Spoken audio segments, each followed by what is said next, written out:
ከብዙ ዓመትም በኋላ የግብጽ ንጉሥ ሞተ።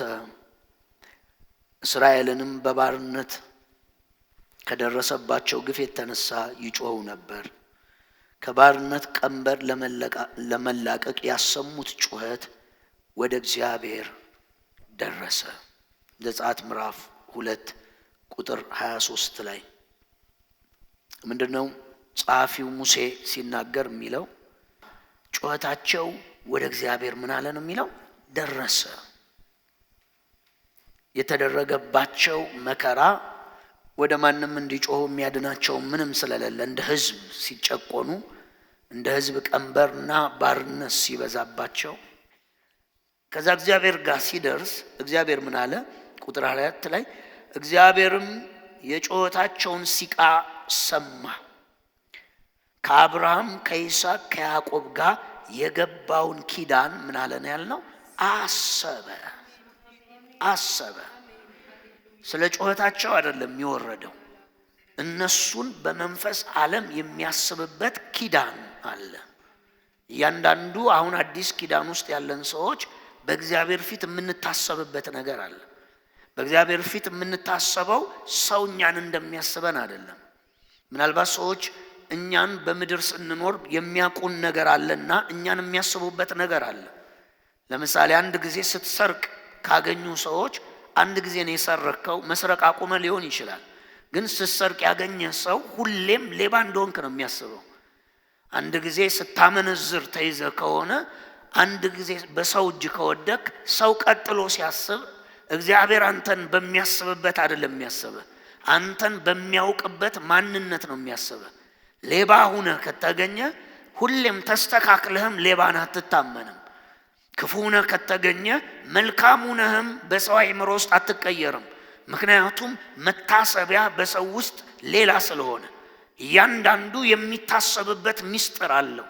መንፈሳዊ ዓለሙ እንደ ሰው ዓለም አይደለም የሚያስበው። ይሄ የሰው አእምሮ ነው። አንድ ጊዜ የሰረቀንን ሰው ለዘላለም ሌባ አድርጎ የሚኖረው የኛ ጭንቅላት ነው። አንድ ጊዜ የከፋብንን ሰው ክፉ አድርጎ ቢቀየሩም ክፉ አድርጎ እያሰበ የሚሄደው የሰው አእምሮ ነው። እግዚአብሔር እስራኤልን ሲያስብ የሚያስብበት ምስጢር አለ። እግዚአብሔር ጮሁ፣ ከመከራቸው ብዛት ጩኸታቸው ወደ እግዚአብሔር ደረሰ። እግዚአብሔርም የጩኸታቸውን ሲቃ ምን አለ? ሰማ ይልና ለአብርሃም ለይስሐቅ ለያዕቆብ የገባውን ኪዳን ምን አለ? አሰበ። ሰው በመንፈስ ዓለም የሚታሰበው በማን ነው ቢባል በኪዳኑ ነው የሚታሰበው።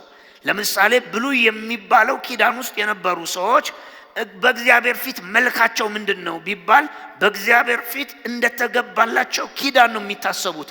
ለዛ ነው መጽሐፍ ቅዱሳችሁ አንድና ሁለት ጊዜ አይደለም። አሁን ከዚህም ክፍል በኋላ ብትመጡ ሙሴም በአውራ በግ የተመረቀ ብሉይ የተባለውን ኪዳን ለእስራኤል ልጆች ከሰጠ በኋላ እግዚአብሔር ሲቸግራቸው ሲጨነቁ መከራው ሲገቡ እግዚአብሔር ኪዳኑን ምን አለ ይላል? አሰበ።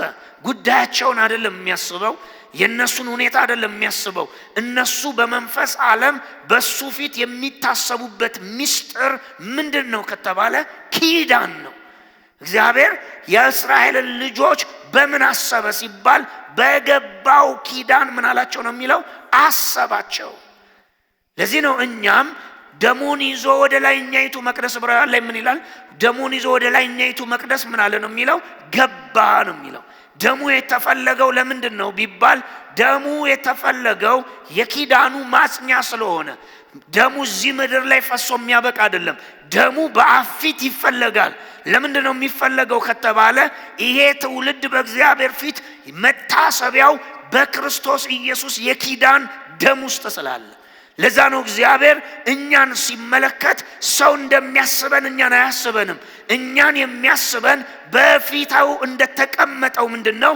ኪዳን ነው የሚያስበን። ለዛ ነው ጌታ በብሉይም በዛም በአባቶችም ኪዳን ዘመን ኪዳኑን ምን አለ ነው የሚለው? አሰበ። ችግራቸው አይደለም። የሚቸገር ብዙ ሊኖር ይችላል። የሚጨቆን ብዙ ሊኖር ይችላል። መከራ የበዛበት ቀንበር የበዛበት ህዝብ እኮ ብዙ ሊኖር ይችላል። እነዚህ ህዝቦች ግን በሱ ፊት ምን አላቸው? ኪዳን አላቸው። እግዚአብሔር ምኑን አሰበ ነው የሚለው? ኪዳኑን ምን አለ? አሰበ። ሃሌሉያ። እግዚአብሔር አብርሃምን አሰበው፣ ሳራን አሰባት ይላል እኮ አይደለ? ሳራን አሰበ ይላል። እግዚአብሔር ኖህና በመርከቢቱ የነበሩ ሰዎችን ምን አለ ይላል? አሰበ ይላል። ሳሙኤል ላይ ስትመጡ ሐናን ምን አላት እግዚአብሔር ይላል? አሰበ። ሐናን አሰበ ማለት አሁን ሲጻፍ መጽሐፍ ቅዱሱ አሰበ ሲባል እግዚአብሔር ረስቶ ኑሮ ትዝ አለው ማለት አይደለም። ለሰው ነው አሰበ፣ ረስቶ ኑሮ ትዝ አለው የሚሆነው ለሰው ነው። እግዚአብሔር አሰበ ማለት ምን ማለት መሰላችሁ? የገባውን ቃል ለማድረግ ተገለጠ ማለት ነው። ለዛ ነው ሳራን አሰባት ብሎ ጸነሰች ይላል። ሐናን አሰባት ብሎ ጸነሰች ይላል። ኖህና በመርከቡ የነበሩ ሰዎችን አሰበ ብሎ ቀጥሎ ምን ይላል? ውሃውም ጎደለ ይላል። አሰበ ማለት እግዚአብሔር ተገለጠ ማለት ነው። ስራ ሰራ ማለት ነው። እመኑ፣ ለአንድ ሰው ኪዳኑን ያስብለታል። የገባውን ቃል ያስብና እግዚአብሔር ይገለጣል። የነገራችሁትን የተሸከማችሁትን ትንቢታዊ ቃል አስቦ እግዚአብሔር በመንገዳችሁ ላይ ይገለጣል። በእናንተ ነገር ላይ ጣልቃ ይገባል። አሰበ። ለአብርሃም፣ ለይስሐቅ፣ ለያዕቆብ የገባውን ኪዳኑን ምን አለን የሚለው? አሰበ። ሲያስብ እንዲህ አለ፣ ለካ ኪዳን አላቸዋል፣ ቃል አላቸው። አልተዋችሁም ብያቸው ነበረ፣ ከናንተ ጋር እሆናለሁ ብዬ ነበረ፣ ማርና ወተት የምታፈሰውን ምድር እሰጣችኋለሁ ብዬ ነበረ አለ እግዚአብሔር። ሃሌሉያ።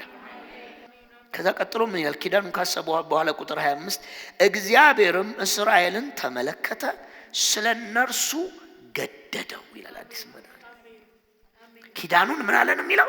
አሰበ ካለ በኋላ ቀጥሎ ኪዳን ይውላችሁ። ኪዳን ባልና ሚስት ኪዳን እናስገባለን አይደለ? ባልና ሚስት ኪዳን ስናስፈጽም ኪዳኑ ውስጥ ምን አለ? የባል ግዴታ አለ፣ የሚስት ግዴታ አለ። ግድ ይላል። እዛ ኪዳን ውስጥ አስገዳጅ ነገር አለ። እግዚአብሔር ለአብርሃምና ለይስሐቅ የገባውን ኪዳን አሰበ ይልና እስራኤልን ተመለከተ። ቀጥሎ ስለነሱ ምን አለው ነው የሚለው? ገደደው፣ ግድ አለው፣ ግድ አለው። ለምን? ኪዳኑ ምን ይለዋል? ያስገድደዋል። አሜን። አሜን። ለእናንተ የተገባላችሁ የሚበልጥ ኪዳን አለ በሰማይ። እግዚአብሔር ያንን ያስብና ግድ ይለዋል። ደዌ ሲመጣ እኛ ቤትና እኛ ጓዳኛ ጤንነት ላይ ሲመጣ ሊፈውሰን እግዚአብሔር ግድ ይለዋል። ከኛ ጋር ሊቆም ግድ ይለዋል። ከኛ ጋር ውጊያ ሊወጣ እግዚአብሔር ግድ ይለዋል። ሊባርከን ግድ ይለዋል። እግዚአብሔር ግድ አለው። ሊያድናቸው ግድ አለው። ስለነሱ ለመዋጋት ግድ አለው። ስለነሱ ፈርዖንን ለማስጨነቅ እግዚአብሔር ግድ አለው። ለምን? ኪዳን አለው። ስለዚህ ሁላችሁ ሰዎች ሞራላዊ ሰዎች፣ ስጋዊ ሰዎች ምን ይላሉ? እግዚአብሔር ሁሉን የፈጠረው እግዚአብሔር ነው አይደል? አዎ። የሁሉ አባት ነው አይደል? አዎ። የሁሉ መገኛ ነው። አዎ። ታዲያ ለምንድን ነው ግብፅን መጥቶ ፈርዖንን መጥቶ እስራኤልን የሚያድነው ቢባል እስራኤልና ፈርዖንን የሚለያቸው ሁለቱም የአዳም ዘር ናቸው። ሁለቱም ካፈር ናቸው። ቢሞቱ ወደ አፈር ናቸው። የሚለየው ምንድነው? ኪዳን ነው። ቀጥሎ ይላችሁ ምዕራፍ 3 ላይ ስትሄዱ ገደደው ብሎ ዘጸአት ምዕራፍ 3 ላይ ስትሄዱ ገደደው ይልና ከሰማይ ምን አለ? ወረደ። አሜን። ምን ይለዋል? ገደደው። ስለነሱ እኮ አይደለም። እነሱ እኮ ኪዳንም ረስተው ሊሆን ይችላል። እነሱ እኮ ደክመው ሊሆን ይችላል። ጡብ ጠፍጣፊ ሆነው ሰው የማይጠጋቸው የማይቀርባቸው በማህበራዊ ደረጃቸው የወረዱ እርባና የሌላቸው የፈለገው እየተነሳ የሚቀጠቅጣቸውና የሚፈልገውን የሚያደርግባቸው ደካሞች ሊሆኑ ይችላል። እግዚአብሔር ግን ስለነሱ ያለውን ኪዳን ምን አለ? አሰበ። ያሉበትን ሁኔታ አይደለም ያሰበው። አለመማራቸውን፣ ደካማ መሆናቸውን፣ ጡብ ጠፍጣፊ ጭቃ ረጋጭ መሆናቸውን አይደለም ያሰበው። እግዚአብሔር ኪዳኑን አሰበ። ስለዚህ እንደዚህ ያለ ገደደው ስለነሱ። ቀጥሎ ምን ይላል? ከሰማይ ወረደ። ሰው አይደለም እግዚአብሔር። መጽሐፍ ይኸውላችሁ ዘፍጥረት 3 ላይ ስትሄዱ እንደዚህ ያለ ላድናቸው ከሰማይ ምን ብያለሁ? ወርጃለሁ አለ። በቃ ማንም ይሁን በማንም እጅ ውስጥ ይግቡ፣ ጠላታቸው ማንም ይሁን ኃይሉ ምንም ይሁን ጉልበቱ ምንም ይሁን ኪዳን አላቸው። ስለነሱ ምን ይለኛል አለ? ግድ ይለኛል። አሜን። ሰማይ እመኑኝ በእናንተ ጉዳይ ተመልካች አይደለም። በእናንተ ጉዳይ ከንፈር መጣጭ አይደለም። በእናንተ ጉዳይ እግዚአብሔር ታዛቢ አይደለም። በእናንተ ጉዳይ እግዚአብሔር ወሬ አያወራም። እግዚአብሔር በእኔና በእናንተ ጉዳይ ሰማይ ውስጥ ካለን የደም መታሰቢያ የተነሳ የኪዳን መታሰቢያ የተነሳ ግድ ይለዋል። ለጠላት ርስቱን አሳልፎ አይሰጥም። እግዚአብሔር ስለኛ ግድ ይለዋል። ስንጨነቅ ዝም አይልም፣ ግድ ይለዋል። አባት ነው፣ ግድ ይለዋል። ግድ ይለዋል። እግዚአብሔር ስለነሱ ገደደው። ደዌ መጥቶ ሰውነትህን ሲያሳምም ሰማይ ታመመ አይልም፣ ተመልካች አይደለም። ግድ ይለዋል ስለገባልህ ኪዳን። ለምን የተገባልህ ኪዳን ውስጥ የሚያስገድድ ግድ እንዲለው የሚያደርግ ነገር አለ። ለምን የዛ የኪዳን ጽፈት ውል ውስጥ ምን የሚል ቃል አለ? ደዌውን ወስጃለሁ፣ ህመሙን ተቀብያለሁ፣ በእኔ ቁስል እርሱ ምን ብሏል? ተፈውሷል። ስለዚህ ምን ይፈልጋል? ግድ ስለሚለው ነቢይ ይልክልሃል፣ ድምፅ ይልክልሃል፣ ተኝተህ አካልህን ይዳስሰዋል። ቸርች መጥተህ የህይወት ዘር ይዘራብሃል፣ መልካም ቃል ያወጣብሃል። ለምን ግድ ይለዋል? ስለነሱ ምን አለው? ገደደው። ገደደው፣ ከሰማይ ወረደ። እግዚአብሔር ስለኛ ግድ ብሎታል። ኖ ማተር ምንም ይሁን እኛ ያለንበትና እየኖርንበት ያለው ጉዳይ እግዚአብሔር ግን ግድ ይለዋል። ጠላት ከቦ ዝም አይልም፣ ግድ ይለዋል። መብረቁን ይልካል፣ መላእክቱን ያዛቱን ያንቀሳቅሳል፣ መላእክቶቹን ያሰማራል። ለምን? ስለኛ ግድ ይለዋል። ግድ ይለዋል፣ ዝም አይልም፣ ዝም አይልም። አሁን ግን ያዕቆብ ሆይ የፈጠረ እስራኤል ሆይ የጠራ እግዚአብሔር እንዲህ ይላል፣ ተቤዥቻለሁና አትፍራ፣ በስም ጠርቻለሁ፣ አንተ የኔ ነህ። በውሃ ውስጥ በምታልፍበት ጊዜ ካንተ ጋር እሆናለሁ። ወንዙን ተሻገረው፣ አያሰጥምም። በእሳት ውስጥ ብትሄድ አያቃጥልህም፣ ነበልባሉ አይፈጅህም። እኔ እግዚአብሔር አምላክ የእስራኤል ቅዱስ መድኃኒትህ ነኝና።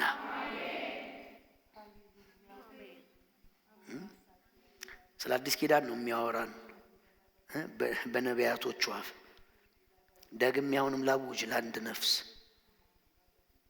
ያዕቆብ ሆይ የፈጠረ እስራኤል ሆይ የጠራህ እግዚአብሔር እንዲህ ይልሃል፣ ተቤዥቻለሁና አትፍራ። እስኪ ዋጋ ተከፍሏል በሉ፣ ዋጋ ተከፍሎልኛል በሉ፣ ድኛለሁ በሉ፣ እኔ ደግሜ በሉ፣ ዋጋ አልከፍልም በሉ፣ ቤዛ ሆኖኛል ክርስቶስ። ለሞት በሉ፣ ለጨለማ በሉ፣ ለርግማን በሉ፣ ለበሽታ በሉ፣ ዋጋውን ከፍሎልኛል፣ ተቤዥቶልኛል፣ ተቤዥቶኛል። ዋጋዬን በሉ ከፍሏል። ስሙ እንዲህ ይልሃል፣ ተቤዥቻለሁና ምን አትበል፣ አትፍራ። መቤዠት ታውቃላችሁ? እሷ በ1 ሚሊዮን ዕዳ ተይዛ ባሪያ ብትሆን የእሷን 1 ሚሊዮን ከፍሎ እሷን በነፃነት ከተለቀቃት ተቤዣት ማለት እሱ ነው። አትፍራ ምን ብያለሁ አለ? ተቤዥቻለሁ። ልከፍለው የሚገባህን ዕዳና ዋጋ ከዘርዘር ከአዳም ጀምሮ የነበረብህን ዕዳ በቀራንዮ መስቀል ከፍሎልሃል። እመነኝ፣ ለበሽታ ዋጋ ተከፍሏል። ለዘር እርግማን በመስቀል ላይ ዋጋ ከፍሏል። ለድህነት ድሃ ሆኖ ዋጋ ከፍሏል። ልዑል ተቤዥቶሃል። አትፍራ፣ አትፍራ፣ አትፍራ። ተቤዥቻለሁ ማለት መተው ይይዙኝ ይሆን? ባለዳ መቶ ሞት እንደለመደው ይይዘኝ ይሆን? መቶ በሽታ ይይዘኝ ይሆን? መጥቶ አያቴን ቅድመ አያቴን አባቴን አንከራቶ የገደለ እርግማን እኔና ቤቴ ላይ ይሰራል ይሆን? ይሄው የትንቢቱን ቃል ላንብብልህ። አትፍራ፣ እግዚአብሔር አንተን ተቤዥቶሃል፣ ቤትህን ተቤዥቶታል፣ ዘርህንና ትውልድህን ተቤዥቷል። እግዚአብሔር ያ መስቀል ነፃ አውጥቷል። ኢየሱስ ነፃ አውጥቷችኋል። አትፍራ፣ አትፍራ፣ ዋጋው ተከፍሏል። አንዳንድ ሰው ታውቃላችሁ ከስሮ ድሃ ሆኖ ከሆነ ቤተሰባችሁ የኖረው ይመጣል ጭንቅላት ላይ እኔም ላይ ሆኖ ይሆን ብትንትን ብሎ ትዳራቸውን ጠላት በታትኖ ተፋተው በስተርጅና ተዋርደው ከሆነ ቤተሰቦቻችሁ የጨረሱት ይመጣል ያ ፍርሃት። ግን ላንተ ልንገር፣ እግዚአብሔር አንተና ቤትህን ካንተ ቀጥሎ ያለውን ትውልድ ተቤዥቶታል። ዋጋውን ከፍሎላችኋል። አርነት አውጥቶ ለቋችኋል። በመስቀል ነፃነታችሁ ታውጇል። የዘር አያገኝህም፣ አትፍራ። ደዌ ቢሆን አያገኝሽም፣ አትፍሬ። መፍረስ ቢሆን አያገኝሽም፣ አትፍሬ። ድህነት ቢሆን አያገኝሽም፣ አትፍሬ። እርግማን ቢሆን አይሰራብህም፣ አትፍራ። እግዚአብሔር ተቤዥቶሃል። አትፍራ፣ አትፍራ፣ አትፍራ፣ አትፍራ። አባትም በጉብዝና ገሎት አንከራቶት አሰቃይቶት ቢሆን ቁጭ ስትል ጭላንጭሉ ወላፈኑ በጭንቅላት ላይ ላፍ ላፍ ሲል አትፍራ። እርሱ ያንን ቤዛ ስላላገኘ ነው። አንተ ጋር ልዩነቱ ቤዛ አግኝተሃል። ቤዛ አግኝተሃል። በዛ ጉዳይ ላይ እግዚአብሔር ተቤዥቷል። እግዚአብሔር በክርስቶስ ተቤዥቷል። ቤዛ ሆኖልሃል፣ አትፍራ። ቤዛ ሆኖልሻል፣ አትፍሪ። የዘር ማንዘር መንፈስ አያገኝሽም፣ አትፍሪ። ያ ዘር ላይ የነበረ ደዌ አንተ ላይ አይደገምም፣ አትፍራ። ዘር ላይ የነበረ ኪሳራ አይደገምም፣ አትፍራ። በጉብዝና ማበድ መሞት አትፍራ። አያገኝህም፣ አያገኝህም፣ አትፍራ። ትዳር የሚያፋታው አያገኝህም፣ አትፍራ። ኪሳራው አያገኝህም፣ አትፍራ። የሚበትን የሚያፈርሰው አያገኝህም፣ አትፍራ። አንከራታቹ አያገኝህም፣ አትፍራ። እግዚአብሔር በክርስቶስ ተቤዥቶሃል። አትፍራ። የሰራ እግዚአብሔር፣ የፈጠረ እግዚአብሔር፣ በስምህ የምጠራህን እግዚአብሔር ተቤዥቻለሁና ምን አትበል፣ አትፍራ። እመነኝ፣ አንተ ሚስት እንደ ዱሮ አትሆንብህም። ባልሽ እንደ ዱሮ አይሆንብሽም። እንደ ቤተሰቡ አይሆንም። ምን ብያለሁ አለ እግዚአብሔር? ተቤዥቻለሁ፣ ዋጋህን ከፍያለሁ። አንተ ላይ ያ ታሪክ አይደገምም፣ አይደገምም። አትፍራ። እጃችሁን ከፍ አድርጉ። አሁን አልፈራም በሉ፣ አልፈራም በሉ። እኔና በሉ፣ የኔ ዘር በሉ፣ እግዚአብሔር በሉ በክርስቶስ ቤዛነት ድኗል በሉ፣ ድኗል በሉ። ድገሙና ድኗል በሉ። ተቤዥቻለሁኝ። ምን አትበል፣ አትፍራ። ይይዘኛል ብለህ አትፍራ። እኔ ላይ ይሰራል ብለሽ አትፍሪ። እኔ ላይ ይሆናል በቃ ምልክት እያየሁ ነው ሰሞኑን የሆነ ነገር እመነኝ፣ ከዚህ አዋጅ በኋላ ይገለበጣል። ምክንያቱም ዋጋ ተከፍሎልሃል። አንተ እግዚአብሔር ተቤዥቷል። አንተ እግዚአብሔር ነፃ አውጥቷችኋል። እናንተን አትፍሩ። ተቤዥቻለሁ፣ አትፍራ ነው የሚለው። ምልክቱ ሊመጣ፣ ድምፁ ሊመጣ፣ አየሩ ሊመሳሰልብህ ይችላል።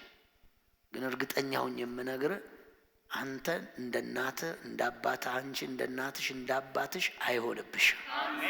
አንቺን የተቤዠ ደም አለ። አንቺን የተቤዠ ስጋ አለ። አንቺን የተቤዠ እግዚአብሔር አለ። አትፍሪ። ምልክቱ የውሸት ነው። ተቤዥቻለሁ፣ በስምህ ጠርቻለሁ፣ አንተ የኔ ነህ። በውሃ ውስጥ በምታልፍ ጊዜ ካንተ ጋር ሆናለሁ። ወንዙን ተሻገረው አያሰጥምም። በእሳት ውስጥ ብትሄድ አያቃጥልም፣ ነበልባሉ አይፈጅህም። ምክንያቱም እኔ እግዚአብሔር አምላክ የእስራኤል ቅዱስ መድኃኒትህ ነኝና። እመኑኝ፣ እግዚአብሔር ከእናንተ ጋር ነው። ምንም አይነት ሁኔታ አንዱ ተቀይሮ አንዱ ቢመጣም በዛም ድል የናንተ ነው፣ በዛም ድል የናንተ ነው። ምክንያቱም እግዚአብሔር ከእናንተ ጋር ነው። በውሃ ውስጥም ብታልፍ ትሻገራለህ። ተቃራኒ ሆኖ ደግሞ በእሳቱም ቢመጣ ትሻገራለህ። አምላክ እግዚአብሔር መድኃኒትህ ነው። ቀጥሎ እግዚአብሔር ተቤዥቷል፣ እንዲህ ያደርግብሃል። ግብፅን ላንተ ቤዛ እንድትሆንህ ኢትዮጵያን፣ ሳባን በአንተ ፈንታ እሰጣለሁ። ለዓይኔ ብርቅና ክቡር ስለሆነ እኔም ስለምወድህ። ሃሌሉያ። ሰዎች ባንተ ምትክ ህዝቦችን በህይወት ፋንታ እሰጣለሁ። እግዚአብሔር እኮ ነው የሚለው። በእኔ ዓይን ፊት ብርቅና ክቡር ስለሆነ እኔም ምን ስላልኩ? ስለወደድኩ ሰዎችን ባንተ ምትክ ህዝቦችን በህይወት ፋንታ ምን እላለሁ አለ እሰጣለሁ። ስላንተ ህዝብ ቢጠፋም ማለቱ እኮ ነው። ስላንተ እዛ ቢመሰቃቀል ቢወድቅ ቢነሳ ቢጠፉ ስላንተ ከሆነ ህዝቦችን በህይወት ፋንታ ስላንተ ምን እላለሁ እሰጣለሁ። ለምን? በፊቴ የከበርክና ብርቅ ስለሆንክ። እኔ ምን ስላልኩ አለ እግዚአብሔር? ስለወደድኩ። አንተ ስለወደድኩ አይደለም፣ ስለወደድኩ።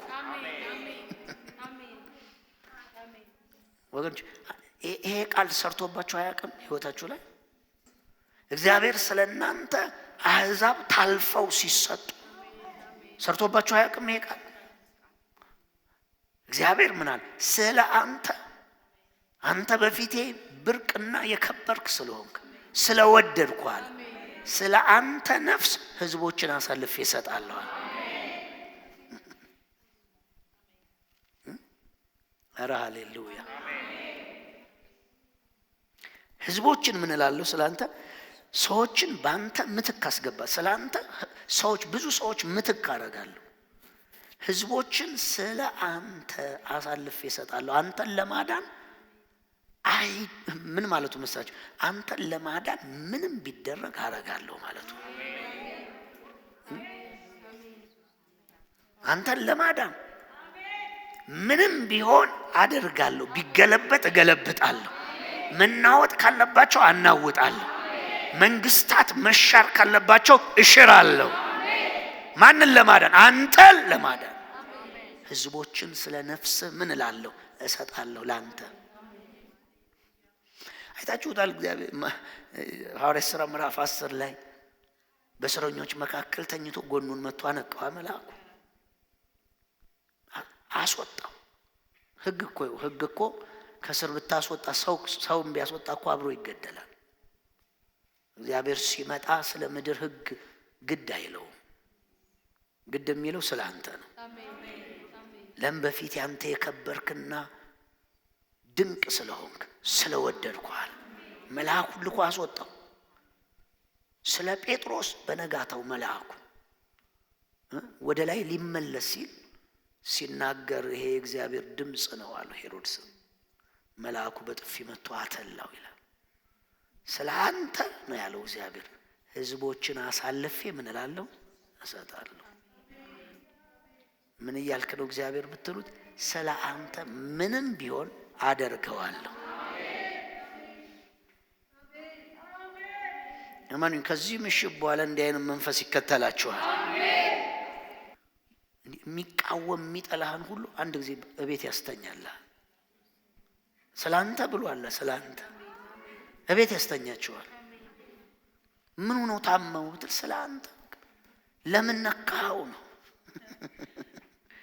ለምን ዳሰስከው ብሎ ስለ አንተ ያስተኛዋል። አንዳንዱን ስለ አንተ ያባርረዋል። አንዳንዱን ስለ አንተ ሰፈር ያስቀይረዋል። አንዳንዱን ስለ አንተ በውርደት ያከናንበዋል።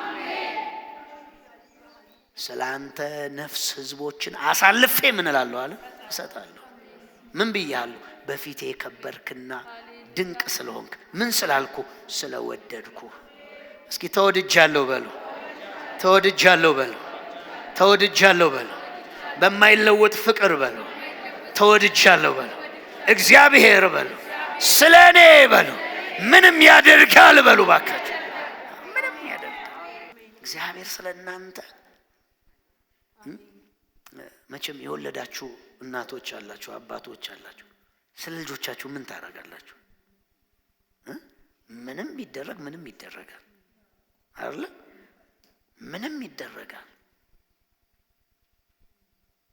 እግዚአብሔር እኔ የሚገርመኝ ነው እኮ ግለሰብን አይደለም ስለወደደው ሰው ግለሰብ ኔሽንን አሳልፎ ይሰጣል ለሞት። ምንም ያደርጋል። እመኑኝ፣ ይሄንን ቃል በቅርብ በፊታችሁ ታዩታላችሁ።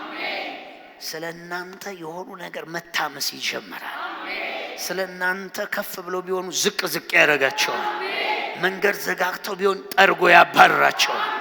ስለናንተ ያውካቸዋል፣ ያስጨንቃቸዋል፣ ልቀቁ ብሎ ያዛቸዋል። አይታችሁታል። አንድ ቃል ላሳያችሁ። አብርሃም ሚስቱን እህቴ ናት ብሎ አንድ ጊዜ አይደል ሁለት ጊዜ ወሰዱበት። እግዚአብሔር ፈርቶ እንደ አብርሃም አቤሜሌክ ፊት ገፈር እህቱ ናት አይለው። እግዚአብሔር ስለ አብርሃም ነው የሚለው። በአቤሜሌክ መንግስት ውስጥ የነበሩትን ሴቶች በሙሉ ይላል መካን አረጋቸው ይላል። ምንም እንኳን አንድ ሰው ነክተው ነው የሱ የሆነው። አቤሜሌክ ግራ ገባው። ምንድነው የተፈጠረው? መንግስቴ ላይ ምንድነው የተፈጠረው? እኔ ጓዳ ላይ ልክ እየፈለገ እግዚአብሔር መጣና እንዲህ ያለው የሰው ሚስት ወደ ቤት አስገብተሃል። አሁን ሚስቱን መልስለት ብቻ አይደለም ኪዳን አድርግ፣ ባርከው፣ ስጠው። ነብይ ነው፣ ይጸልይል። ልክ ሲጸልይልህ ነው ቀንበሩ የሚነሳው። አቤሜሌክ አለ እኔ እኮ እህቴ ናት ብሎኝ ነው። አንተ ምንም ምድራዊ ሪዝም ብታመጣ ስለወደደው ሰው፣ ስለመረጠው ሰው፣ ስለጠራው ሰው እግዚአብሔር ምንም ነገር ያደርጋል። አስጨነቀው። እየሰማችሁ ነው? አስጨነቀው። ቤተ መንግስቱን አስጨነቀው። ምድሩን እግዚአብሔር መካን አረጋቸው። እመኔ ስላንተ መነሳት ያለበት ይነሳል። ስላንተ መልቀቅ ያለበት ይለቃል። ስላንተ ማለም ካለባቸው ያሳልማቸዋል። ስፍራ እንዲሰጡ ካስፈለገ ይሰጣቸዋል፣ ያሰጣል። ስላንተ ሰማይ ስለኛ ነው ያለው። አደርጋለሁ። እንደ አብርሃም ዋሽተህ እንኳን ቢሆን እግዚአብሔር አንተ ውሸታም አላለው፣ ንስሐ ግባ አላለው። ተሳስቶ እንኳን ሰማይ አብሮት ይቆማል። ስለሱ መካን ያረጋቸዋል። እመኑኝ፣ ኪዳን ስላላችሁ ይሄም ማወራው ነው የሚፈጸምባችሁ። ከዚች ወራት በኋላ ስለናንተ ብዙ ነገር ሲያደርግ በህይወታችሁ ታያላችሁ። ስለናንተ ሲንቀሳቀስ ሲሰራ ታዩታላችሁ። ስለናንተ ሲያስለቅቅ ታያላችሁ። ጨነቀኝ ስላንተ ይልሃል ሰው። ሲያስጨንቅልህ ታያለህ። ይጭነቀው ብለህ አትጸልይ። አንተ ግን ያንተን ነገር የነካውን ሲያስጨንቀው ያድራል፣ ሲያስለፈልፈው ያድራል። ምክንያቱም ያንተን ነገር አቅፎ ሰላም መኖር አይችልም። ያንተን ነገር ከእጅ ወስዶ በሰላም መኖር ምን አይልም፣ አይችልም። የሰላም አየር መተንፈስ አይችልም። እንደ ድሮ መሆን አይችልም። እግዚአብሔር በሌሊት ይቀሰቅሰዋል፣ መልስ ብሎ ያስጠነቅቀዋል፣ አትናገር ብሎ ያዘዋል፣ ቤቱንና ነገሩን ያናውጠዋል። እግዚአብሔር እኛ የኪዳን ሰዎች ነን። ህዝቦችን በህይወት ፋንታ ምን እላለሁ አለ እሰጣለሁ። ህዝብ ቢሆን ላንተ ስላንተ ወጀብ ቢሆን አዘዋለሁ። ለቀባው ሰው እሱን አይደል ያለው? ለቀባው ሰው በፊቱ ሄዳለሁ አይደል ያለው? ተራራ ቢሆን እነቅላለሁ አይደል ያለው? የተዘጋ በር ቢኖር እሰብረዋለሁ። የብረት መወርወሪያ ቢኖር እቆርጣለሁ። የነገስታትን ወገብ እፈታለሁ። ስለሱ ማላደርገው ነገር የለም። እስኪ ስለኔ የማይደረግ ነገር የለም በሉ። እግዚአብሔር በሉ መርጦኛል በሉ፣ ወዶኛል በሉ፣ በፊቱ በሉ የከበርኩ ነኝ ድንቅ ነኝና በደሙ ኪዳን በሉ ስለኔ በሉ እግዚአብሔር በሉ ምንም ያደርጋል በሉ። ባካችሁ ምንም ያደርጋል። ስለ ባሪያው ቃል ምንም ያደርጋል። እግዚአብሔር እንዲህ ነው ባህሪው። ያለዛ ጋር የሚሞት ብዙ ግብፅ ያለ አንተ ነህ የምትለው። እግዚአብሔር ለመረጣቸው ሰዎች በሱ ፊት ግብፃዊ ምናምን ብትለው ስለመረጣቸው ወረድኩ ካለ እዛ ሞተ። በኩሩ ምን አረገች? መጽሐፍ ሲናገር ከገረዲቱ ቤት እስከ ንጉሱ ቤት ድረስ በኩር ሞተ አይደለም? ያ ምን አረገች ገረዲቱ? ምንም አታደርግ። እግዚአብሔር ስለቀባቸው፣ ስለ ኪዳን ስለገባላቸው፣ ስለወደዳቸው ሰዎች ምንም ነገር ምን ይላል? ያደርጋል። ስለወደዳቸውና ስለመረጣቸው ስላንተ ሕዝብ ቢሆን አለ እነሱን አሳልፌ አንተ ጋር ቆማለሁ። ምክንያቱም በፊቴ የተወደድክ ነህና። ኪዳን አላችሁ። በቅርብ ይሄ ቃል በእናንተ መንገድ አካል ለብሶ አየሁት። ካንተ ጋር ነኝና አትፍራ። ልጆችን ከምስራቅ እጠራለሁ፣ ከምዕራብ ሰበስባለሁ። ሰሜንን አምጣ፣ ደቡብ ልቀቅላለሁ። ወንድ ልጆችን ከሩቅ፣ ሴት ልጆችን ከምድር ዳርቻ በስሜ የጠራሁትን ሁሉ ለክብሬ የፈጠርኩትን ያበጀሁትን የጠራሁትን አምጡ። ዓይን እያላቸው የታወሩትን፣ ጆሮ እያላቸው የደነቆሩትን አውጣ። ሕዝብ ሁሉ በአንድነት ይሰብሰብ፣ ሰው ይከማች። ከእነርሱ አስቀድሞ ይህን የተናገረ ቀድሞ ነገርን ያወጀልን ማን ነው? ሌሎች ሰምተው እውነት ነው እንዲሉ ትክክለኛው እንዲረጋገጥ ምስክሮቻቸው ያቅርቡ። ታውቁምና ታምኑብኝ ዘንድ እርሱ እኔ እንደሆንኩ ትረዱ ዘንድ እናንተ ምስክሮቼ የመረጥኩት ባሪያዬ ናችሁ ይላል እግዚአብሔር።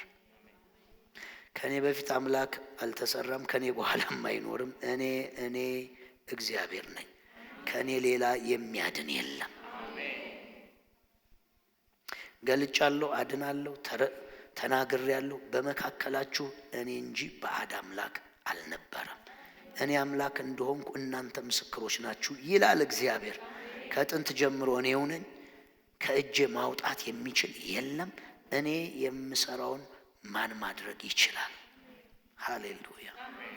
ምን አደርጋለሁ አለ? ሰሜን፣ ደቡብ፣ ምስራቅ፣ ምዕራብ ስለ አንተ ጉዳይ እግዚአብሔር ይንቀሳቀሳል።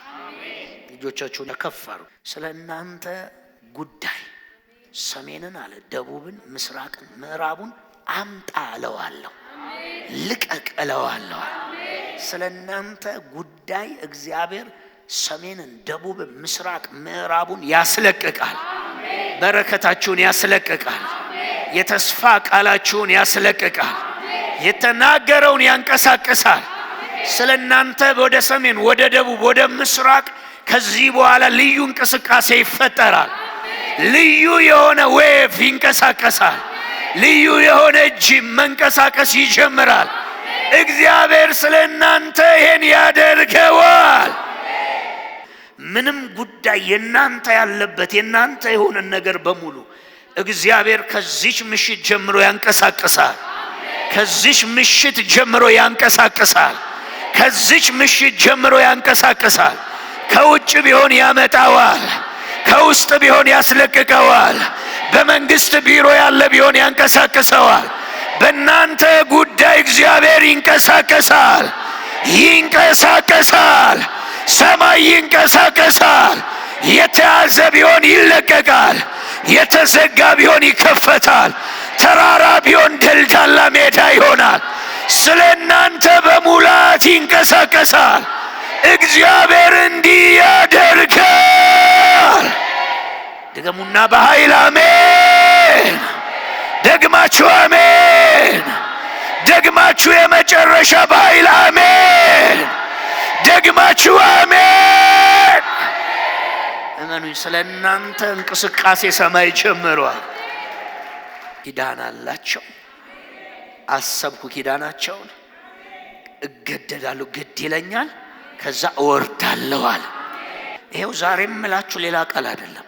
ስለናንተ ሰሜን ይሁን ተራራ ይሁን ሸለቆ ይሁን ኃያል ነን ያሉ ቢሆኑ ስለናንተ እግዚአብሔር ወጥቷል።